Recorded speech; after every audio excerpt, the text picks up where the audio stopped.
What up, guys? Welcome to the Jiu-Jitsu podcast. Today, we're going to get into some ideas on why people in Jiu-Jitsu don't improve. It's some ideas that I've talked about with you guys on the podcast before, and one of the jiu-jitsu goats, one of the greatest of all time, was talking about it recently, and so I figured it would be something to bring up because it's important. Nothing sexy about it, of course, but it's important, and so there's an importance to repetition. Some of you guys are new, obviously listening to the podcast, but if you're a longtime listener, it'll be information that we've gone over. But repetition of information is important.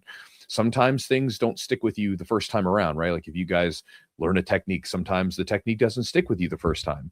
You see it again, and then all of a sudden it's like, for whatever reason, that time is when it's stuck. I remember having that experience with butterfly guard. I remember the first time I kind of got exposed to it, I liked it, but it just wasn't clicking. And then my coach went over it again probably about a year later. And then the second time, boom, there it was. All of a sudden it was just like this position just felt right to me. And so we'll talk about some ideas on why people don't improve and how to improve, how to structure things around so that you can get more from your training and to make better use of the wide world of information that you have at your fingertips as a modern human being in today's world. So Ben, thank you guys for being here. Big thanks to our sponsors for helping make this podcast happen. Athletic, ATHLETHC. They make mints that are basically microdose THC mints that come along with other cannabinoids to help create different effects in your body depending on the situation you're looking to. So for instance, they have a power, a flow, and a rebound formula. The flow formula, for instance, is 2 milligrams of THC. So that's really like not a big deal. You're not going to be crazy off your rocker and anything like that. It's going to be very mellow.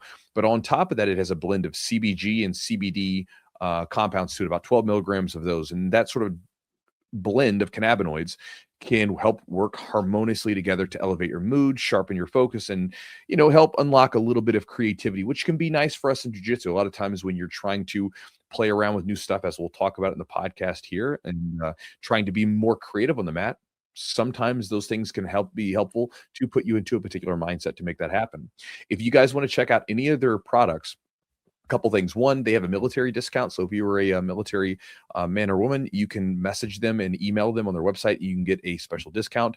They also have free orders over $100, and you can get a discount with us if you use the promo code Chewjitsu10 for 10% off the order. CHEWJITSU10 for 10% off.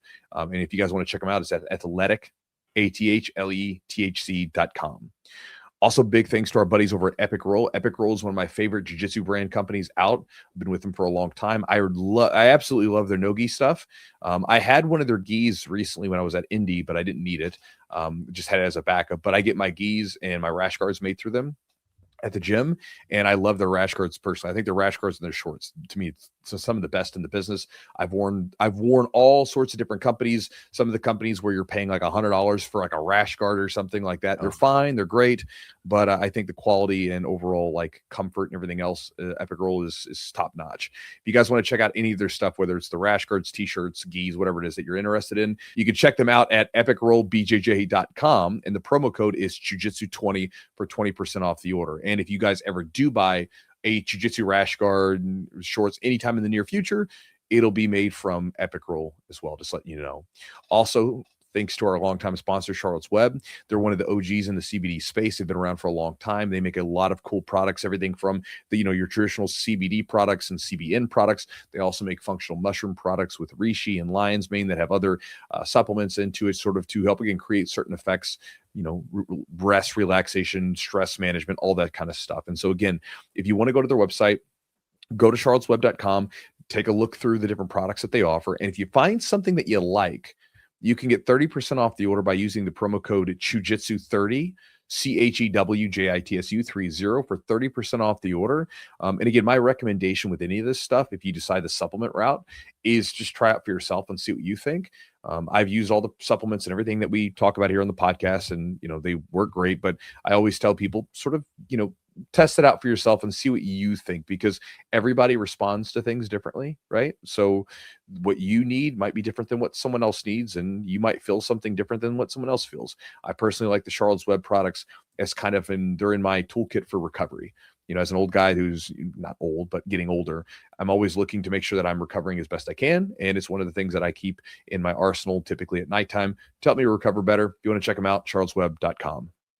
Also, if you guys want to support the podcast directly and become a Patreon member, you can do so by going to patreon.com/the Chewjitsu podcast. And when you join up, you'll have access to the exclusive perks that we offer there. And on top of that, you'll get, the content that we produce on the back end. And there's a lot of good stuff, everything from specific podcast extras that we don't release anywhere. You have access to send Eugene questions for the podcast if you would like. And we'll obviously give you a shout out if we use your question. And then on top of that, you get access to some recordings that we've done, like seminar recordings. And Eugene even created a warm-up routine, stretching routine specifically for jiu-jitsu practitioners that we used at some of our camps. And if you guys want to get access to that and more, check it out at patreon.com/the Jiu-Jitsu podcast. And again, we're going to talk a little bit about focus later on. One of the things I give away on my website is a ebook and a video called Focus Jiu-Jitsu. It's free if you want it. It's at my website, jujitsu.net/join. And when you join up, you will get access to my daily email that I send out, which goes through everything from like books and ideas, dieting ideas, nutrition ideas, lifting ideas, training ideas, anything that I think might be useful to you guys. It's mostly focused on jiu-jitsu, but I go off in the weeds with all kinds of stuff. And then you get the ebook and the video for free, and you can unsubscribe at any time. But the ebook and the video guide go through 12 different strategies on how to improve faster with your open rolling. So a lot of you guys don't have time for excess amounts of specific, drilling, and you don't have control of your training. And so this is a way to get more from your open rolling at the gym. You can check it out at jujitsu.net/join. And so with that said, guys, let's get into this podcast.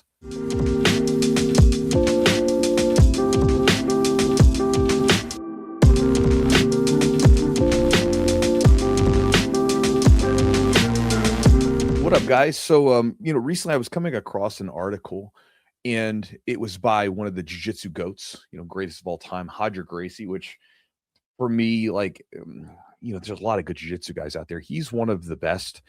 And when you look at how he did things, a lot of things to be impressed about.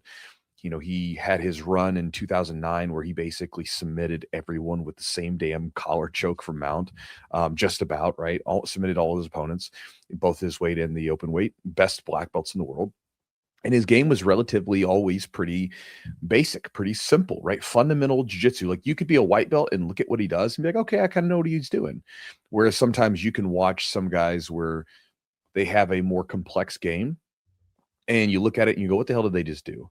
Not to say that there's anything wrong or better from one to the other, but for me, I'm kind of like an Occam's razor kind of guy. I'm looking for the simplest solution to the problems. I like complexity, and I have bits and pieces of it in my game, but I don't do it just for complexity's sake. I don't really care about chasing novelty. I'm more of one of those guys that geeks out about details and small adjustments to what you already know that you can implement tomorrow, right? And we'll talk more about this in a second. But in the article, Gracie was sharing kind of his thinking as to why people don't improve in jiu-jitsu. And his idea was that basically most people don't study techniques and positions deeply. I'm paraphrasing here, but basically instead, a lot of people are rushing around from one thing to the next, one technique, one position to the next, and they get a case of this shiny object syndrome. Where, you're doing something, then all of a sudden you see this new thing, you're like, ooh, that looks cool. Let me go chase that. You see this all the time in small businesses, in businesses in general, where, you have something that's working and you can continue to push that and work at it and get better at that thing. But then for some reason you want to chase this new thing because, maybe, you're like, oh, I'm going to go make some TikTok videos because that's getting real big right now, even though it doesn't necessarily have anything to do with you. You can also think about people in general do this all the time where they're really good at something or they learn something or whatever. And then they are like, well, I want to do what this guy's doing. So they get into that thing, not to say that it's always wrong, but opposed to going deeper into what they're doing. And this sort of issue with techniques and with sort of information, it's an issue because with things like Instagram and TikTok, there's a horde of desperate grapplers trying to get a little attention, and they'll post up any old bullshit if they think it'll get a little of attention. This is why you have things like hot takes and social media techniques where, it's like a move that doesn't actually work, but it looks cool. And this is something I fight against personally because I refuse to do like a hyperbolic hot take that I don't agree with, even though I know I would get a ton of views if I did it. I mean, imagine you take me and say, okay, all of a sudden Chewy said some crazy stuff online. I'd get so many views for it, but I'm not going to do it because I don't believe in it. And then also too, it's why I don't post any techniques that I don't believe in, because I want to make sure that everything that I share with people is something I use or can use or I know is proven to work. Because if you guys come across me, I want you to know, like, I'm delivering you the goods. I'm giving you the good stuff. It may not be the coolest stuff. It may not be the sexiest stuff. Like, we're going to get into some ideas here in a minute that are super useful. It's stuff that I do all the time and what I recommend people do, but it ain't sexy. It works though. But you get this and you get all these people chasing the views and everything else. And by the way, if any of you guys are in that boat where you're making content and you're chasing pointless metrics like views and follower counts, I would tell you it really doesn't matter as much as you think. I mean, there's a reason to get views and stuff. But again, like, let's say, I'll give you an example. I have a young guy that I know who sent me a message and he was like, man, dude, I've got so many views on this viral video that I did. It was a short form video on Instagram. And he's like, dude, like, I didn't get any followers from it. Like, I got a few, but not many followers, but it had like 1 million views or something. And I was like, yeah. I was like, well, why would anybody follow you for it? It had nothing to do with you. You know, it was like you posted some crazy video, but it had nothing to do with you. It wasn't like you gave them some information or it was just some random stuff to pop up in someone's feed, right?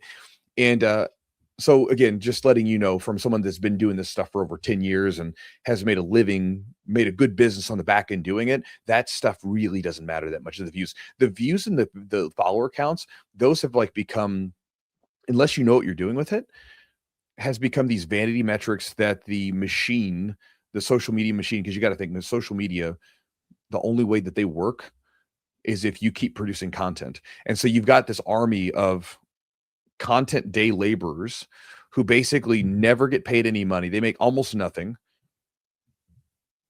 but they keep producing content left and right and they're busting their balls to do it, but they're not getting paid to do it. But, you know, they're getting some views or something and it makes them feel good. Right. And there's even, I remember reading about this when they were, you know, they were doing some unearthing of the different platforms. The platforms will do this thing from time to time to create it and turn it into a slot machine, essentially, where some of your videos, they will artificially boost them. So this way you get more views relative to you on some of your videos. And so it creates this effect of intermittent reward where if you post this video up, all of a sudden this one gets like a lot of views. Like, oh, ooh, that felt good. Ooh, neat. Someone's paying attention to me. And so you get back on the treadmill. So just letting you know that there's a lot of stuff out there and some of it's good, some of it's not, right? But either way, it creates a distraction for you, right? Everybody's telling you that this is the new meta, this is the new position, you have to know, so forth, so on. Well, Hodger believes that, like, you know, people chase these newest techniques without diving deep into a particular area of their game. And either, as you know, or you'll find out, what takes a technique from like, okay, you know, it's okay, to brutally effective, where you hit it on everybody, where if someone knows you're going for that technique and they can't stop it, can be something as small as a subtle grip change, or an adjustment of body weight, understanding how to place your body weight 3 inches to this side or that side, which turns it into basically something that's incredibly difficult to deal with. And this is honestly, and also too, this whole process, by the way, of unearthing those details and actually owning those positions and really going deep can take weeks, often months, sometimes even years. And that's not sexy. That's not the thing that people want to hear. They want to hear, like, I'm going to do this thing and then boom, instantly it's going to work, right? We want that fast results. We want the pill that we can swallow and make everything better. We don't necessarily want to have to like grind it out. But this is personally why I tell people, especially like casual hobbyists and people who aren't able to train all the time, right? Because you may be super serious about this stuff, but like when I say that, basically casuals, it's not to me derogatory, right? Because you can be a damn good competitor and you can actually be really damn good as a hobbyist in jiu-jitsu, trains a few times a week. Nothing wrong with that, right? So it's not meant to be derogatory. I know sometimes people in certain circles will like talk down to the people who aren't training all the time. That's not what I'm getting at. What I'm saying is that a lot of people train, 1 to 2 to 3 days a week. And in those cases, with that limited amount of time, you don't necessarily need to be super well-rounded, at least to a degree, right? Because you need a certain level of knowledge with your escapes and your defense, and you want to have a top and a bottom game. And it's always good to have experimenting from different positions and stuff like that.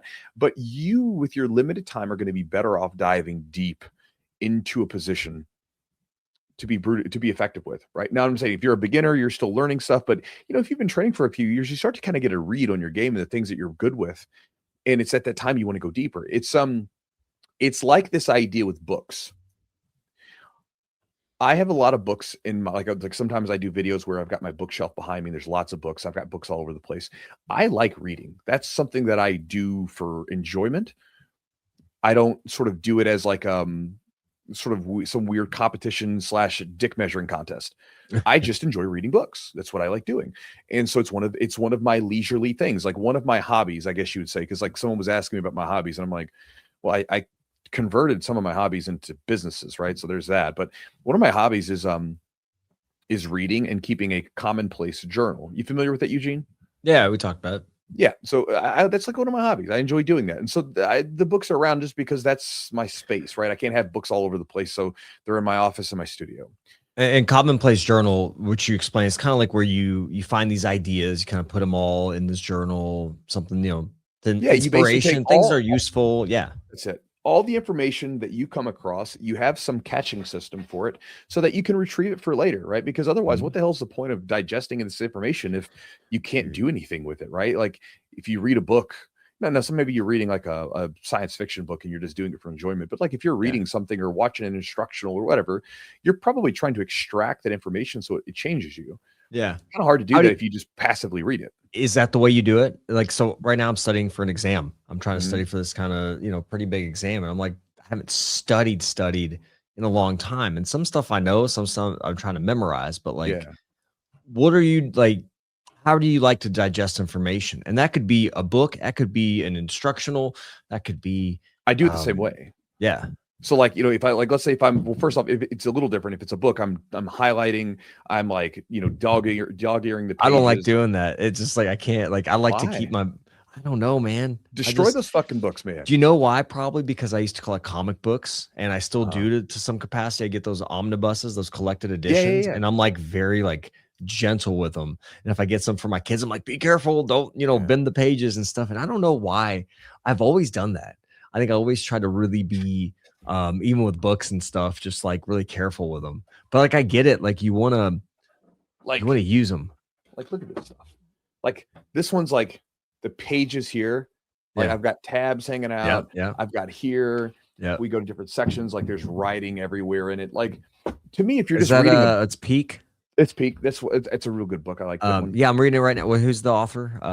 It was Anders Ericsson with Robert Poole. So Anders Ericsson is one of the guys who came up with like the big idea of deliberate practice, and he's the person that Malcolm Gladwell and a lot of guys incorrectly came up with the 10,000 hour rule. Yeah. Because it's not 10,000 hour rules. He actually addresses that in the book. He's like, it's not 10,000 hours. It's probably more likely like way more than that, but it's kind of like 10,000 hours of deliberate practice is kind of like a certain level of competency, but beyond that, like that kind of thing. Right. Now I'm actually listening to the book right now, which again, has some great ideas, but again, audio, I'm listening to it, but I'm also driving a lot of times. And so it's like hard to get some of this information for really studying. So you have to be in a place where. So then it goes to how much are you actually getting out of that? How much do you remember? How much do you recall? How much do you act on? And so the idea of the commonplace journal is you take that information and you catch it. So let's go to like, for instance, books. I'm doing all this stuff with it, right? And then I will sift through it and I will start to take the information, the ideas that I wrote in here or came across, and they go into the commonplace journal. I do a Google Doc for the books that I'm reading, but even with instructionals, as I'm watching the instructional, I'm writing down ideas that I come across that I think could be useful. I'm also saving those in my commonplace journal. And then I'm also paraphrasing in my own words, because I think this is kind of the important part of it too. You don't want to copy people verbatim. Like when someone like you want to know what they're trying to express, but you want to put it into your own words because how are you got to put it into your own vernacular, right? So for instance, let's say you're watching a John Danaher DVD and he says, this is a closed system of wedges. Right now, that might be how he thinks. Personally, that's not how I think. So I have to like take his verbiage, right? If I'm watching that as an example, I'm just using an example because I don't speak or think like a Ivy League philosophy professor, right? I have to put it into my own words so I understand it and I understand how to express it and how to remember it. And you want to do that same thing, right? When you're coming across something, you want to put it into your own words, not verbatim. You might copy verbatim, like I might have a quote in my commonplace journal, but then beyond that, it'll have my own interpretation of what does this mean to me? How do I see this as? Because now you're actually trying to work with the information. And that's the big deal, right? You want to make information more of an active process versus some sort of passive thing that you just kind of sift through, you read it and you kind of go on to the next thing. Because again, that just goes back to we're burning through it, but what are we actually retaining? And that's a big thing for people. Oh, I can't retain information. Well, like how much are you using that information? And this is like a quote from Epictetus, one of the ancient Stoics. He said, don't just say that you have read the book or read books, show that through them you have learned to think better. Right. And that's like the difference is don't tell me how many books you read. Tell me how the books have actually changed you. And what's more valuable if let's say that you read 10 books, or let's say you read 12 books this year versus you read one book multiple times and you acted on it and you saw a massive improvement in some aspect of your life. What's better to you? Reading a bunch of books and sort of having them on their shelf and having the look what I did versus, man, I only read one book, but man, I acted on everything in that damn book and put it to action. Big difference, right? Same thing for instructionals. What's better? You watch one instructional and all of a sudden you have this massive difference to your game where you're able to hit everybody with this sweeping series or this guard passing series, whatever it is, or to just have a bunch of instructionals and you like watch them casually in the background, but you never actually sat down with them. And this is the thing, like if I'm trying to extract information, I'm going through the information typically passively, sort of easily once, but then I'm typically sitting with it again and again. And as I go through it, I'm like trying to digest stuff. And this means that with most instructionals, I typically don't finish them. I'll come back around and chip away at them over the course of years. With books, I finish them, but then I come back around to them over and over again. Right. And again, this is sound advice. This is 2,000-year-old advice to actually get something out of it, but it's perfectly fine and really useful now because again, information is helpful. But it only matters if you make a change. Like for instance, if you listen to this podcast and you come across an idea, one of the things I would recommend is you create however you want to do it. I like having a digital folder that I can look up from any computer, any device I want. Create a file on like a Google Doc and Google Drive, whatever it is that you want to do. And if you come across an idea, you save the idea. All you got to do is like, say like you're driving or something. All right, open up your little thing, pop it up, and you can go voice to text and just recite, not exactly like we said, but whatever it is that you heard that you found interesting, and then try to like think about like what you would like to take action on so that you can do that later. Right. And so this whole idea gets at the paradox of focus, which is to achieve more, you have to focus on less, right? And we can all kind of understand that on a really common sense level. We only have so much energy. We only have so much availability of focus and everything else that we have. We are all working with limited resources, right? Yeah. So what's going to be better, to be like 20% across the board or to be like 100% in an area? And when you look at the best grapplers, this is the reason why, and I've said this for years, and when I see someone who sort of confirms what I believe to be true and they have a damn good track record as well to back it up, like Hodger Gracie, I'm like, okay, hey, see, there it is, right? It's not just this bearded asshole, right, saying it. It's why you see so many people in grappling, jiu-jitsu, wrestling, judo, even boxing, they become synonymous with a particular type of technique, move, position, whatever it is. They use the same damn thing over and over again. They went deep in those positions, and that is their positions. That's such an important thing to think about. And for someone that is limited with your training, yeah, you're always going to be taking in new information. But when you're training, you should be very focused and deliberate on specific areas. If you're going to go and get an instructional course, I think instructional courses are fantastic. Again, make sure you're focused on a specific type of thing that you're looking for. Like, what kind of thing do you want for your game? This is also why I would tell you, like, if you get an instructional course, like, stop watching everything for a while. Stop the consumption train. Delete social media. Stop watching YouTube and focus on that thing that you're trying to dive into and develop. This has been useful for me over the years, and this is how I've like taken things over and over again in lots of different areas, business, jiu-jitsu, whatever it is. And you take that information, you actually put it to practice. And it's just a simple idea, but again, that is one of the reasons why people don't get good at jiu-jitsu, is because they're too scattered. It's one of the reasons why a lot of people struggle. I mean, again, I'm not trying to be your life coach, but I'm saying this is one of the reasons why I talk to people all the time where they're struggling with all sorts of aspects of their life, like their business, too scattered, trying to do too many things, their life, they're trying to do too many things, they're all over the place, versus like getting rid of all the excess that you don't really need. And that does take it takes some time to think about it. And sometimes it requires a little bit of, it can be a painful process to like let go of stuff sometimes. But the benefit is that you get more focused on what is going to be more important and more beneficial to you in the long run. And so Hodger's idea, which is something I agree with, is that people don't improve in jiu-jitsu like they could because they're not as focused as they should be. And I second that. At some point in your game, you're going to have to get really dialed in on your stuff, and you got to get focused. And so that is an idea to chew on today as we get started. The paradox of focus. You achieve more by focusing on less. And, if you get nothing out of this podcast, I would tell you to sit down with yourself and really identify like your game. What is your game? This is something I was talking to my Master's Vault membership recently. Like, right, what is your game? What are you going to focus on? What is your goal right now? What are you chasing? What is it? You got to be specific about it, because if you're not specific about it, you're wandering, and wandering has no destination. You want to have a destination in mind as to what you're trying to make happen. Not to say you may never reach the destination. Maybe you get to the destination, so to speak, faster, but you kind of want to know what you're after. It gives you a nice line of sight. It gives you a road that you're on, rather than just sort of meandering about. And then you kind of get to that point of wondering, like, how come I'm not getting any better? Well, getting better, like, what are you trying to get better at? Like, what are you measuring it as? Like, what are you chasing? Those are really important things. And when you do that, it's amazing how it happens.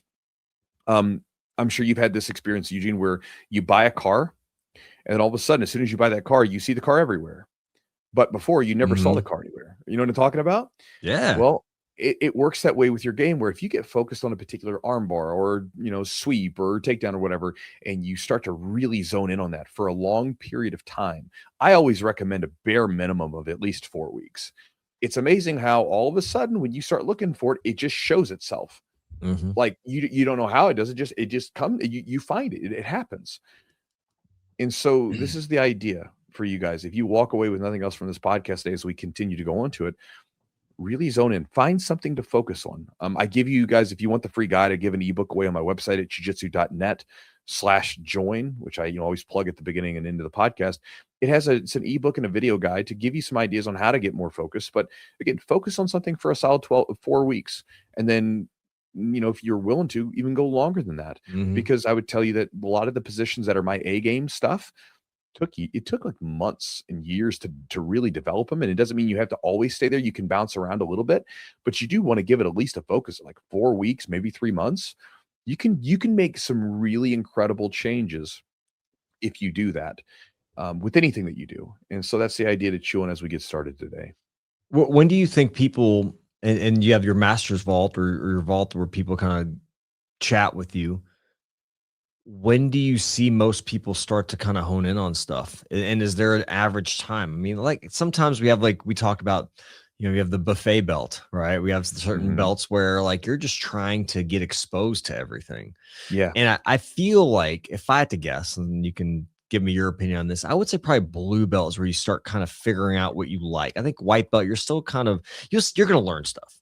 But like a blue belt, you start to have some techniques that you're getting pretty decent at, pretty effective with. So like, when do you see most people like start to be like, all right, let's just start to kind of hone in on these things, or when they should do those things? I mean, you're going to do it from the beginning. you're going to do it from I don't want to say the beginning, but you're going to do it pretty early on. Yeah.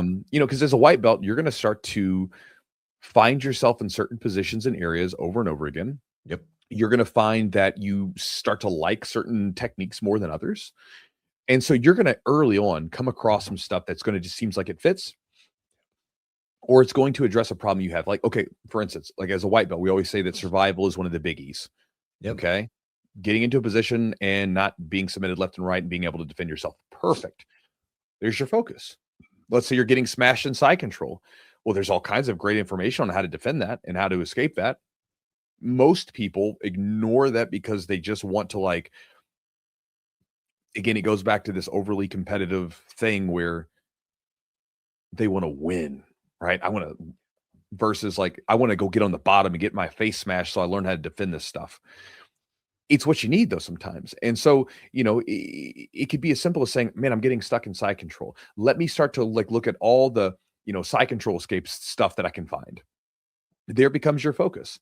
Or, you come across a triangle and it just sort of feels good. Oh man, triangle feels good. Let me focus on triangles. It's going to happen very early. I started doing it with kimuras as a white belt. I started playing around with kimuras and key locks. They felt pretty good early on. And so I started digesting instructional content outside of the gym. This is 2003. So I was watching a DVD, right? You guys remember those? So what we like before they like, we still say DVD, right? Now, but it doesn't mean the same thing. But like back in the day when you would actually get a disc in the mail and you'd put it in and you'd have to sit in front of your TV and watch it, which I think was probably a blessing because it's like less distraction. Yeah. And I would sit there and I would do that. I would watch the videos and practice that stuff. Now, when I had a roommate, we would literally practice with each other at home, just going through the movements. And we had this little system where every day we would come home from training, we would sit down and we would practice we'd watch our DVDs. We would practice the moves over and over again. And we would stay on like 1 or 2 moves the whole week. Amazing was that, amazingly, I was able to hit a lot of that stuff that we started practicing back then. And it got it like hardwired into my game. Now, this like first instructional series that I had back in the day was like 12 or 14 discs. I never went through all of it, but I used a good chunk of the specific areas that I was looking for. So for me back then, I was a white belt. I was wrestling. I could take people down and get to side control. So I started looking for side control submissions. That's what my whole thing was around. It's like, I'm already getting, I might as well like see if I can make something happen from there. And so it can start very early, right? I think that taking some agency to your game and actually doing that can be very helpful. But again, you kind of have to limit like the inputs, and you also got to limit the amount of stuff you're trying to do. If you're like you have like 70 different hobbies, probably going to be tough to be good at one of them, right? So you kind of want to like limit it down a little bit. And you also want to limit the inputs. Like if you're getting a ton of different stuff from a ton of different sources, it can be super difficult to get focused. But I mean, you can start really doing some cool stuff early on as a white belt as you kind of get the basics underneath of you. After 3 to 6 months or so, you're going to have kind of your feet under you in jiu-jitsu, and then you can start to like focus on different areas of your game and give yourself a little focus. Now that focus becomes easier as you get to blue belt and purple belt, where you have a lot more ability under you to where you can kind of put yourself into positions during open rolls, and you have a lot more knowledge and a lot more skill to implement.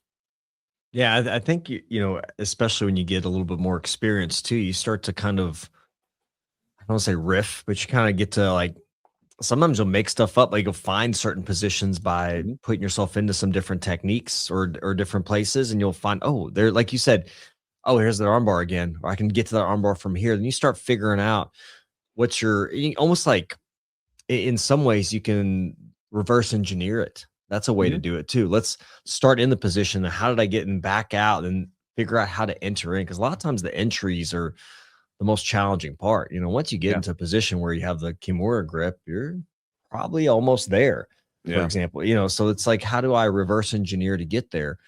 There's a lot of different ways to do that too. Like I think when you talk about hobbyists, and you kind of made a great point. When you talk about hobbyists, I'm a hobbyist. I train about 2 to 3 times a week.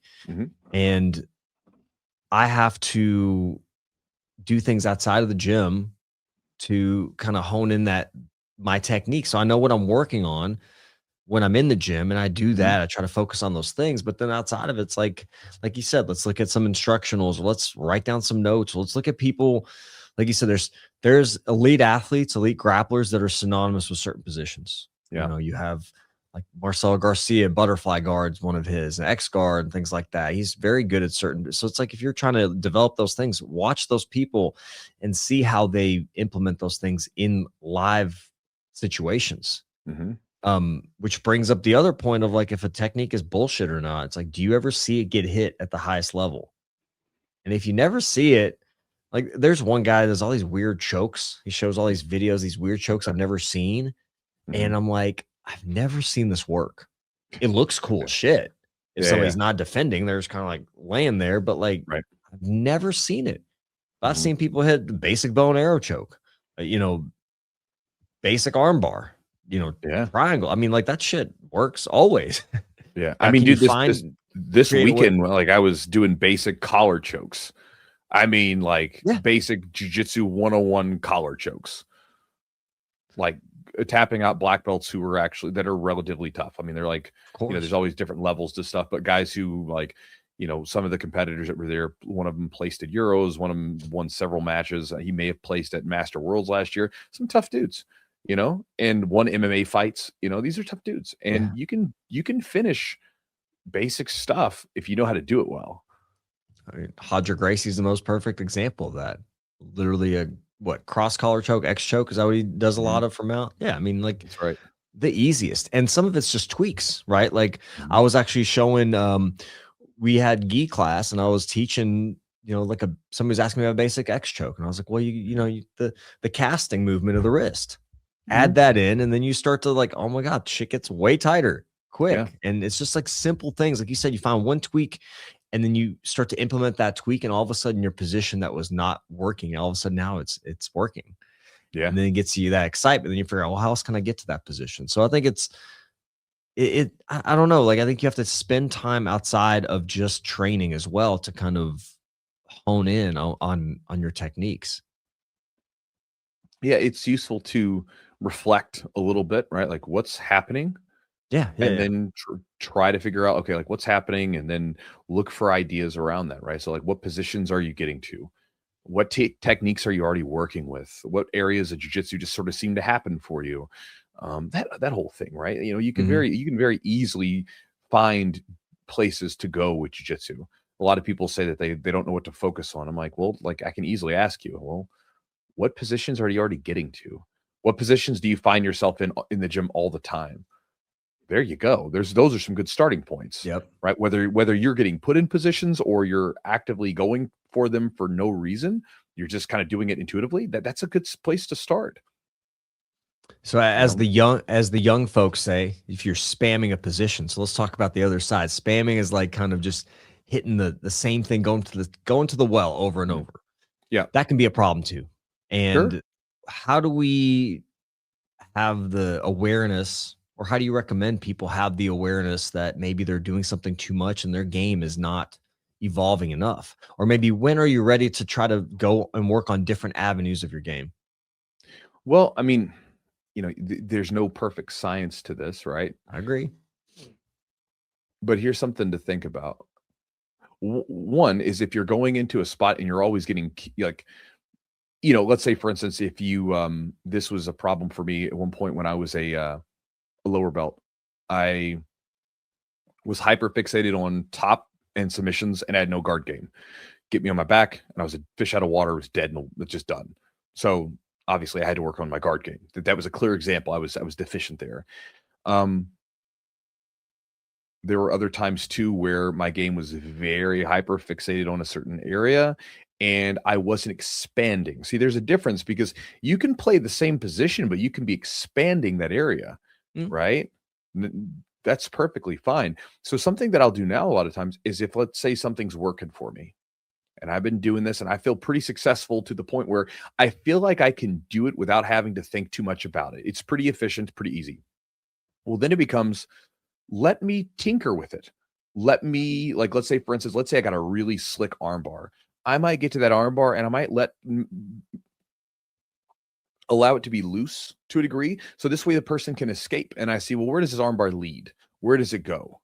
Or let's say that I'm getting really good at a particular mount, submission for mount. Well, then I'll be like, okay, I'm going to go to mount again, but I'm just going to use a different submission this time.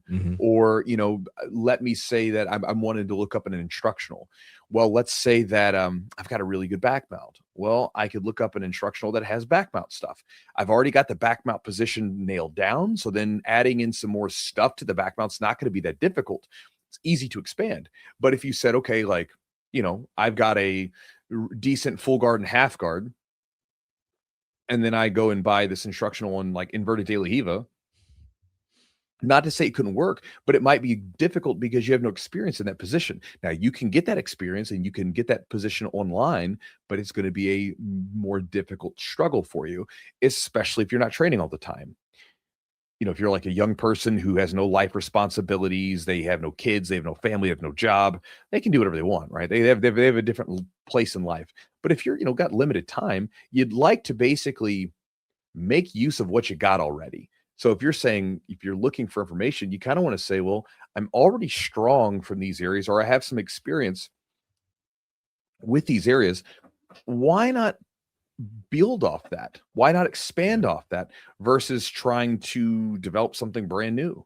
And that's a really easy way to keep your game expanding and not getting too stagnant, but at the same time, not having to completely change everything you're doing and getting into that frustrating phase of where, okay, this thing was working for me, and now I'm going to this completely different position that I have no experience with. Oh man, this isn't working for me anymore. There's times to do it for sure, but there's a lot of value in working in specific areas and just continuing to expand in those areas or areas that connect to it. So let's say that you're playing, let's say single leg X, or you're getting really good at ankle locks. You're like, I really like ankle locks and whatever. It's not hard to shift from a single leg X to a full X. So then you can get into X guard, and then you can get into sort of like these inverted X positions. Pretty easy to do, no problem. And so those are some ideas, right? Those are some ideas on how you take what you're already using, and instead of saying you have to do something completely different, you just kind of shift a little bit, you expand. But at the same time, if you find that you're just really inefficient or really deficient in certain areas, and you're just getting crushed in those areas, it's a good idea to go there and fix those so that you can come back and work on other areas. Yeah, no, that makes sense. It's a great point. Like if you're really deficient somewhere, I think that just tells you, hey, there's a red flag there, and I got to work on that. That's a great point. I think if you play your A game and then somebody takes you out of your A game, you constantly end up somewhere where you're not comfortable. Or if you really avoid a position, I mean, nobody wants to be mounted or bottom side control, but if you're like, hey, I end up there, and if I end up there, I don't have no idea what to do or how to get out, then you probably know, all right, it's probably something for me to work. Yeah. And the cool part about it is most people don't like going there. Most people don't like doing all the defensive stuff, but what's really damn cool? When you learn how to, for me, it's like almost like a trick. I can lay on my back, I'll let people pass. And for the most part, 99 times out of 100, I don't feel any threat from anyone. If they pass my guard to side control, I feel fine. And I can sit there and defend. They never actually get dominant position because I use my iron squirrel technique, and then get out of it. And then, then I'll just roll with them normally. And that's a cool thing to have. That's a cool thing to have where you never have to roll with any sort of fear that you're going to get absolutely crushed if you get put in side control. That's a cool thing to have. You want that for your game. And so, if you're struggling with like a defensive part of your game, you want to go there. It's like, as a purple belt, I was having trouble with triangle chokes. I was getting caught in them a lot in competition. And so my coach, he put me into a triangle position every time I rolled for like a month. Anytime I rolled, I had to start in a triangle choke. And I was digesting, like I was looking online for assistance and, asking people questions about how to deal with triangle chokes. That's what my whole focus went around. And I developed this really good ability to deal with triangle chokes. I remember going into a black belt tournament some years ago, and I remember a guy caught a loose triangle on me. And I instantly sort of, in my head, I almost like sort of laughed. I was like, not today. That triangle's not anywhere close enough to try to actually finish me.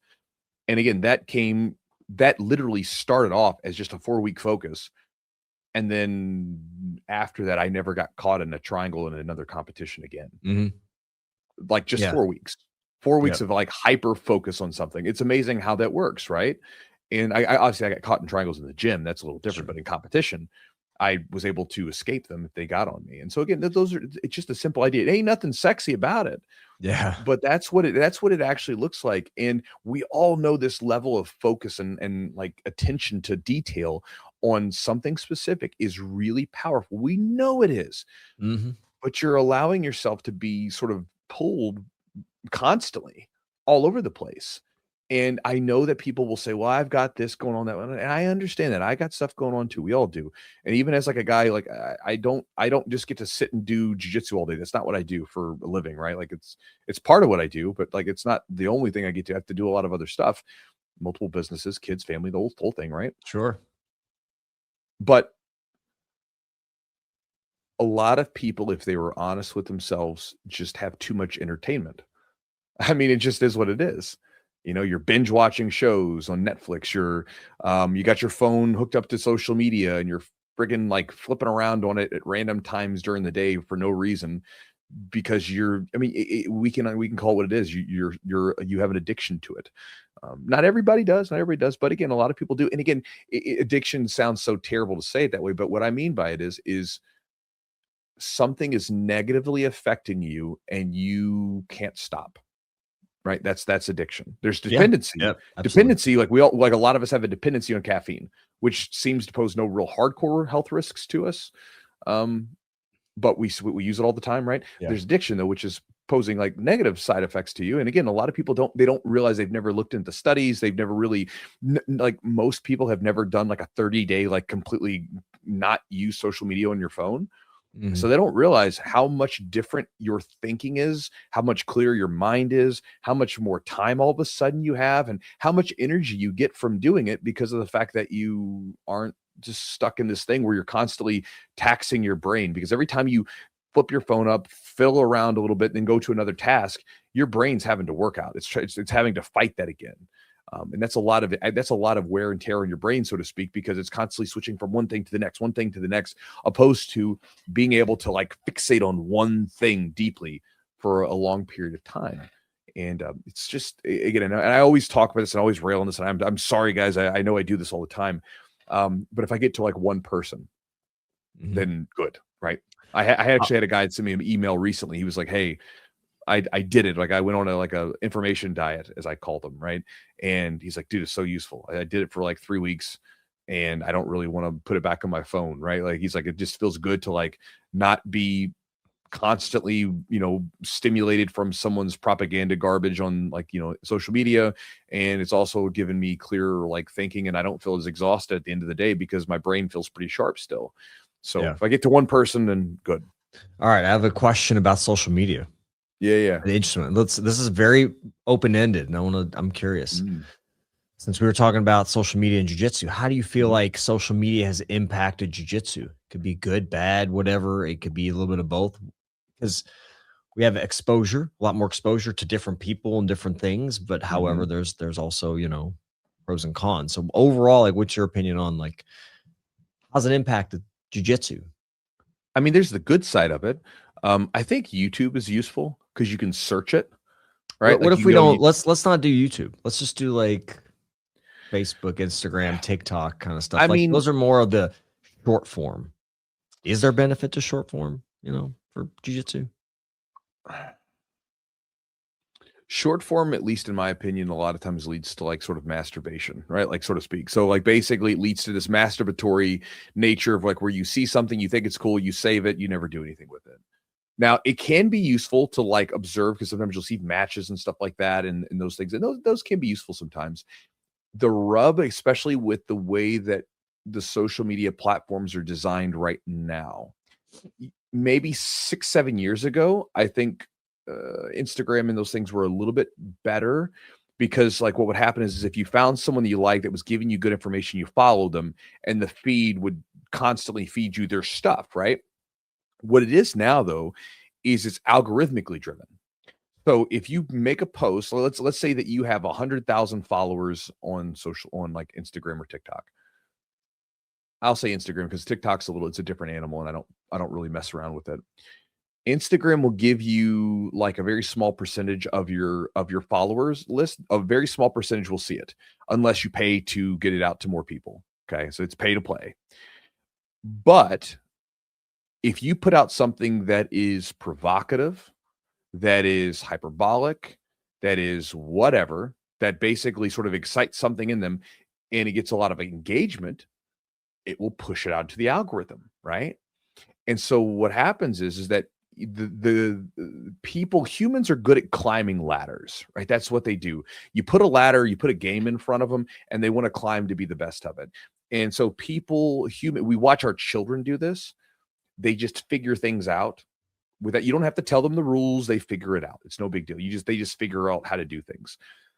What happens is that people get on these platforms and they start to figure out, oh, this is what the machine wants from me.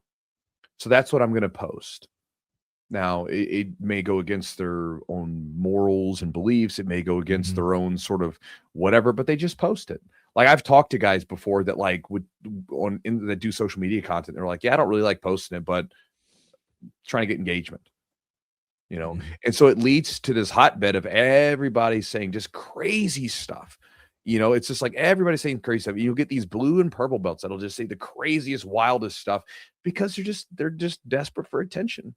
It's like some person wearing provocative clothing, just to get some eyeballs on them. And so I probably sound old saying this, but I think there's some benefit to the short form. But I think what's happening more now with the short form stuff is that you see less useful information and just more stuff that's just primed to give you engagement. Right. Now you can do this thing where on your Instagram feed and things like that, you can basically turn off suggested reels and stuff where it'll only feed you stuff you follow, and that's useful. Kind of like makes it like Instagram was maybe 7 years ago, where you didn't have to see everybody's garbage and you got to see what you actually followed. But I think that short form is typically I think it's a net negative, because one, it's typically incentivizing just provocative engagement type stuff, not actually like helping information. And I think that a lot of times it leads to this shortening of attention spans where like when I've done this, and I do this because I find it interesting. I watch people when I'm out like at airports, you watch them use their phone. And I do it because, again, as a guy who posts stuff on social media, I'm like, how do they use their phone? Because again, I don't really play on social media. I play YouTube a little bit, but I don't really play on Instagram much. It stays off my phone most of the time. So I don't sit there and scroll. But you'll see people and you'll see how they engage with stuff. And it's this tune. And, the information that's coming out is showing that it's like, this is hurting people's attention span, and so you think you're losing your ability to focus on things long-term for these apps. It's like, I don't think that's a good thing, personally. So this is why I choose not to engage with it. I like to I produce content that I produce content that still isn't, I don't think it's terrible. I don't want to go that terrible route, but at the same time, I don't personally like to engage with short form content. I don't like it because of those facts. I don't think it's good for us as a positive, and it's not going to be helping my attention span or helping my brain or anything else. So I don't want it. Right. That's me. It's like cheap calories. So that's my old man, my boomer chew take on it. All right, boomer chew. It's the correct take, but it's my take. Yeah. Yeah. No. I agree. I think it can definitely mess with there are some positives that can come from it. Like I think it can spark some ideas or like maybe give you some interest. Ooh, that looks interesting. And there's some people that do good content, by the way. I don't want to say it that way because there's a few people that I follow on Instagram and they do some terrific content. Yeah. And like you said, it does do some sparking of ideas and things like that. I think that's good. And so it's what you do with the spark, right? What do you do with that spark, that idea? Do you go, all right, well, let me go dive into it deeper, not just finding the next spark? Because you can find sparks all day. It's just, what do you do with the spark that you get that kind of is interesting to you? Yeah. Do you fan the flame or do you let it fizzle out? Yeah. Yeah. Chewy, what do you think is for you? This is interesting. I mean, just for me, because you kind of talked about posting content and things like that. What do you consider metrics that are good for you? Like if you make a piece of content, when you look back at that content, it's not the views. what is it that kind of tells you that resonated with people? Mm-hmm. Well, that's more of a business question, but it really think about it this way. Well, like, well, first off, is like, what's the goal of the content, right? Like, what's the goal of it? Because you got to think about that. Like, you should be putting out content with some intention, not just like, let me go like something out, right? Because I feel like I'm supposed to. You want to put out something with some intention, right? Views can be good. Views can be very good. Obviously, YouTube is more of a watch time thing. And I focus on, I think longer form views are higher quality than short form, right? So Mm-hmm. I would rather have 1,000 long form views than like 1,000,000 short Short. form, because Yeah. like short form views mean like absolutely nothing, personally. But it depends on what your goals are. Are you trying to, let's say if you're doing a product review, all right, well, we did a product review. Did anybody buy the product that you were reviewing? Did anybody come tell you a couple months later that they love the product that you've been using? If I do a Q&A, does someone message me saying how much that actually helped them? Does the person that I sent the video to who asked the question, did that help them? When I like post some stuff that's very sort of exposes some vulnerabilities about me and share some different things that like are very intimate details about stuff and I'm doing it to try to help someone out.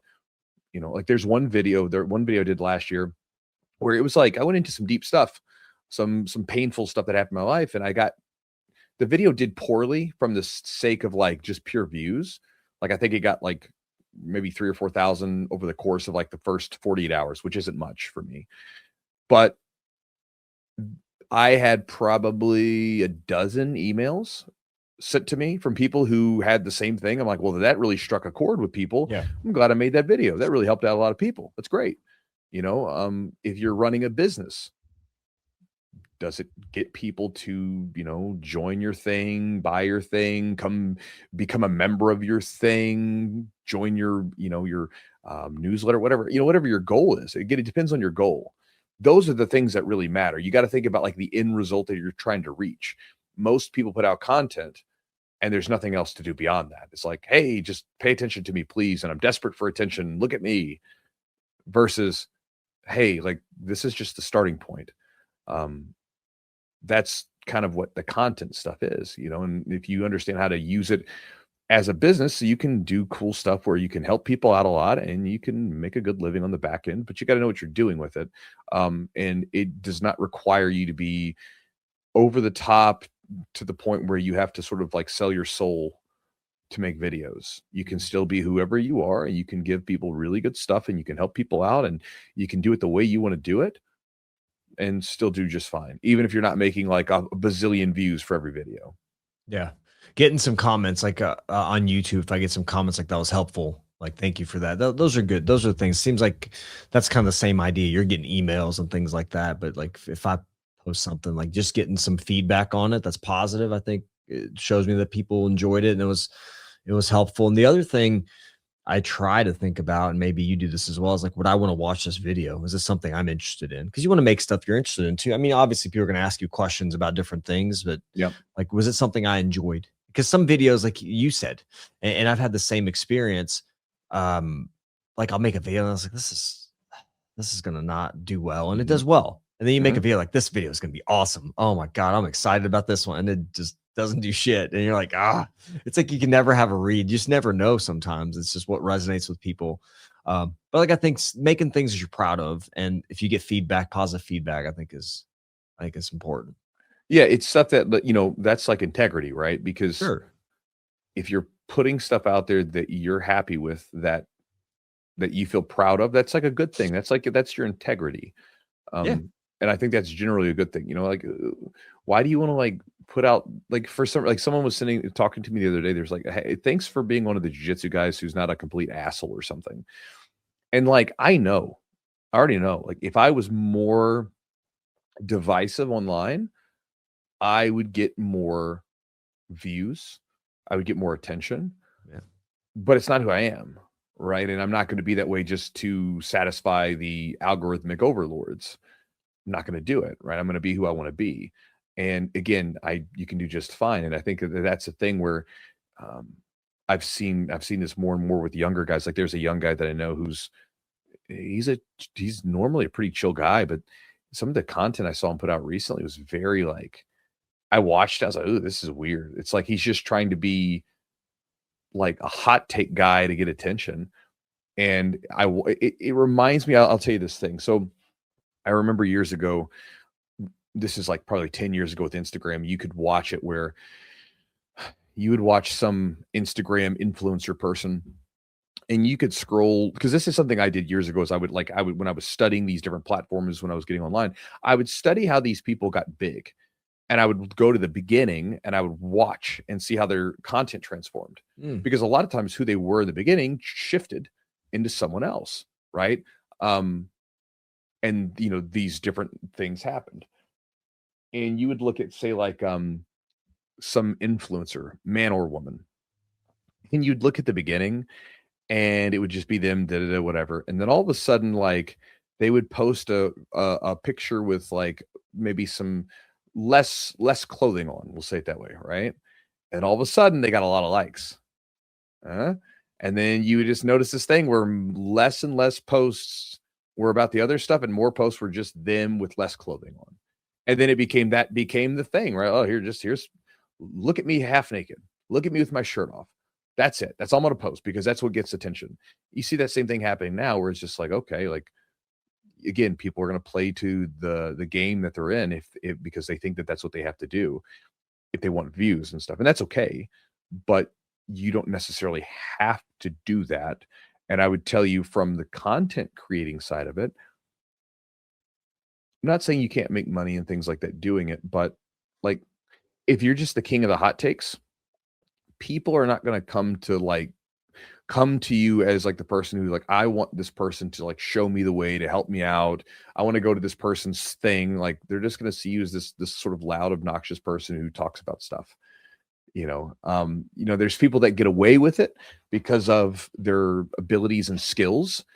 But if you're some person who hasn't really done anything and your only claim to fame is that you've got a bunch of views on Instagram because you talk garbage about stuff, then it's a little different situation, Well, you're just a type of an entertainer at that point. That's really it. You're just which can be good. People. I mean, entertainers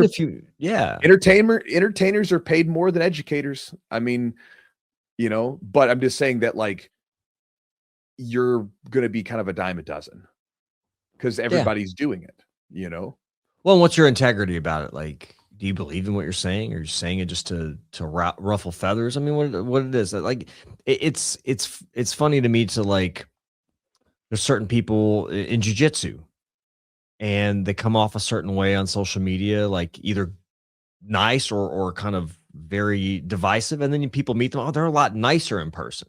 Mm-hmm. I'd rather be, and like I've heard it from you all the time. Like I've had people that have met you and have told me, like, Chewy's like the same dude, and that's what you want, right? You want to be yourself. Yeah. Like, that's, you don't want to be like, what I want to do. Yeah. I'm an asshole on social media, but I'm super nice in person, versus I'm super nice, but I'm an asshole in person. You know what I mean? That's just like, you be yourself and be consistent. But I think some people, like jiu-jitsu people, are very like, they have this line in the sand that they draw, and this is the way they are. And then when people meet them, they're like totally different, good or bad. And I'm like, I don't know if that's the way you want to be, or if that's the way you should be. If a lot of your life is on social media, you want to try to be yourself in that way. And then you can be proud of who you are. I don't know. I mean, that's just me, right? Like, I'm not has their own way of doing it. I'm not saying it's right or wrong. I'm just saying, like, you have people chasing views and follower counts, and instead of chasing stuff that actually matters. Cause like, I know a guy, he posted, like, he has, X amount of millions of views on his Instagram, and he made like $30. You know what I mean? Like, it means nothing. So, like, as far as like the views and stuff, I mean, you can do some stuff with ad like, or like brand deals and stuff, but yeah, in a space like jiu-jitsu, like, there's not as much money in that stuff. If you were doing crazy stuff in like the tech industry, where you could go get these big sponsors that want to like give you like really expensive like gadgets and pay you like a lot of money for sponsorship deals, that's one thing. But like a lot of the jiu-jitsu space, I mean, there's just a lot of the companies don't make a ton of money because it's the ecosystem is still relatively small. Yeah, no, for sure. All right, guys. Hopefully you enjoyed the podcast. A quote to leave you guys today with. I got this from a newsletter. I can't remember where I got this, but I'll have to see if I can find it later on. But the idea, I wrote it down. I was like, that's a good one. Kind of going back to sometimes like when I'm like listening to something or reading something, I'll just jot it down into my commonplace journal. Like, I'm like, oh, I got to get this. But it's a kind of goes fitting to what we just talked about. It says success comes down to doing the obvious thing for an extraordinary period without convincing yourself that you're smarter than you are. And so, like, again, it's to me like I read that and I'm like, okay, you do the obvious thing that you know you need to do for a long period of time. All right, like focusing on a thing, it's obvious period of time, right? And then not convincing yourself you're smarter than you are. So we don't need to get into endless complexity or think we've got everything figured out, and stay relaxed and stay open-minded, and you just keep doing the thing you know you need to do. Everything that I can think of as far as jiu-jitsu, business, whatever, anything that I've done in life is pretty darn simple as far as like what you do. It's the simple thing that you know you need to do. Whether you're trying to build a relationship with someone, you're trying to get your jiu-jitsu better, it's all the same. You can try to skirt around it and come up with some special neat ninja hack. At the end of the day, it's the basic fundamental stuff which tends to continue to work forever and ever. And you can take in new ideas all the time and test things out to see how they work. But at the end of the day, it's usually the simpler stuff, right? The simplest stuff tends to continue to work. So hopefully that sticks with you guys. So guys, appreciate you for being here. Big thanks to our sponsors for helping make this podcast happen. If you guys want to check out one of our sponsors, Athletic, they're one of our sponsors that we have. They make microdosed THC mints that have other cannabinoids along with it to produce different effects in your body. So they have 3 products. They have Flow, Power, and Rebound. And each one of those is a little bit different as far as the formulation goes to help produce a different effect. So for instance, like the Rebound formula, it has 2 milligrams of THC, which is very minor, no big deal. And then from there, it has 12 milligrams of CBD and CBC. And this sort of blend of them is designed to alleviate stress and soreness, reduce inflammation, and support overall recovery. And so it's one of their products. If you guys go to their website, if you're a military person, man or woman, or a veteran, you can send them an email to get an additional discount. But if you go into their website and you want to save a little bit of money, use the promo code Chewjitsu10 at athletic, ATHLETHC.com to save 10% on the order. And you can also get free shipping, I believe, on orders over 100, at least at the time of recording this. And so you can check that out if you want to on their website and check out some of their products. I've used them. They're fine. They're great. So again, it's like, as someone who doesn't want to be like, I don't necessarily enjoy being drunk or ultra high or anything like that, they're fine. It's not crazy, but you will feel your like mind kind of mellow out a little bit. At least I did whenever I use the Flow or I use the Rebound. I feel like I sort of just chill out a little bit, and they can be fun to use during different types of training. Also, thanks to our sponsor, Epic Roll. EpicRollBJJ.com is the website. They make everything from gis and rash guards to t-shirts and just anything you could think of jiu-jitsu related. Great stuff. Again, if you guys have heard me talk about them, I talk about it all the time. I love their shorts and I love the rash guards. I think they're great quality. They're super comfortable. At this point, it's kind of it's my stuff, right? I get my jiu-jitsu stuff branded and they make them for me. But it's the only no-gi stuff I really wear. And it's partly because I feel so good in it. It's comfortable. It fits good. And I like the quality. And I've had my rash guards now with them when I originally got my prototypes made. Some of my rash guards are going on like 6 years old. And they're hanging in tight. They're hanging in great. And so again, I'm not saying that yours is going to last as long as mine, but mine, good quality. They're hanging in there. And so if you guys want to check out their stuff at epicrollbjj.com, you can use the promo code Chewjitsu20 for 20% off the order. Also, guys, if you want to support us, you can check out our sponsor, Charlotte's Web. They make CBD products as well as CBN products, as well as functional mushroom products like reishi, lion's mane, and all these different things. And again, they're one of the companies where their supplements sort of, for me, broadly fall under sort of the recovery element of things.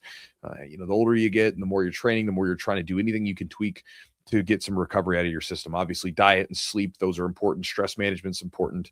Not doing too much, that's a great thing for recovery. So you kind of take the stress off you a little bit. But beyond that, you can start to tweak to get little extra percentages out of things like supplements. And I like the products that they make. If you go to their website and you find something you like, just use the promo code Chewjitsu30 for 30% off the order. CHEWJITSU30. And I always tell people with their stuff and any of the stuff, even like the athletic stuff, try it for yourself. Don't take my word for it. Like, go see what you actually think about it. Test out the product, see if you get a positive effect from it. Over the years, I've given a lot of CBD products to people, and a lot of times they come back and they're like, "Hey, Chewy, like, what was that?" And I'll direct them there so they can check it out. So if you want to get some, guys, go to their website at charlottesweb.com, Chewjitsu30 at checkout. If you want to support the podcast directly, you can become a Patreon member at our website or Patreon website, patreon.com/the-Chewjitsu-podcast. When you join up, there's a bunch of different exclusive offers there, exclusive perks. You guys get access to us to ask questions, and obviously we'll give you a shout out on the podcast if you do. And then on top of that, you get access to the library that we have with everything from recorded seminars to recordings of special stretching and warm-up routines that Eugene's put together, because he's a PT, he's a black belt in jiu-jitsu. Figure a lot of you guys would like to feel a little bit better and not be so damn crotchety and like stiff. This is another one of these simple things, right? Again, a lot of people say, man, I really don't want to feel tight and like jacked up all the time. I'm like, yeah, like, do you do any cool down stretching? Do you do any stretching at all? Do you do any mobility work? It doesn't take very long. I mean, you could do like a really good routine in like 10 to 15 minutes. Like that could really make a big difference. As I've shared with a lot of people, I've been doing this stuff for like 20 some odd years. I don't feel broken. I feel pretty damn good. Part of it is that over the years, I've worked with Eugene for specific issues that I've had, and I continue to do a lot of that stuff just all the time, either with my lifting. On my lifting days, I kind of incorporate it as a warm-up, or even sometimes at nighttime, after I'm done training, I'll take a hot shower and I'll do my cool down stretches and stuff like that when my body's nice and warm. It doesn't take a long time, but you can get a lot with a little if you know what you're doing. And Eugene put together a good routine that goes through some basics for you. If you want to check it out, it's at the Patreon website, patreon.com/the-Chewjitsu-podcast. And last but not least, if you guys want to get my Focus Jiu-Jitsu ebook guide and video, you can get access to those. It gives you 12 different strategies on how to improve a little faster in Jiu-Jitsu with the ability to make more with your open rolling. So most of you guys have no control with your training. So open rolling is going to be one of the keys, and making the most with that open rolling is going to be one of the keys. It'll give you some ideas on how to focus your training so you get more from that rolling time and so you can improve faster. Because as we've just talked about on this podcast with you for an hour, one of the keys is going to be focused. And what are you going to focus on? It'll give you some ideas. It's a perfect accompaniment with this podcast. And so if you guys want to get that and then join my daily email, the Chew Crew, you can do that by going to my website at chewjitsu.net, and you can get the ebook, you get the video, and you can unsubscribe for the email at any time, or you can join the thousands of people that enjoy reading it every day. And so, guys, I appreciate you for being here. Thank you guys for your time. Talk to you next week.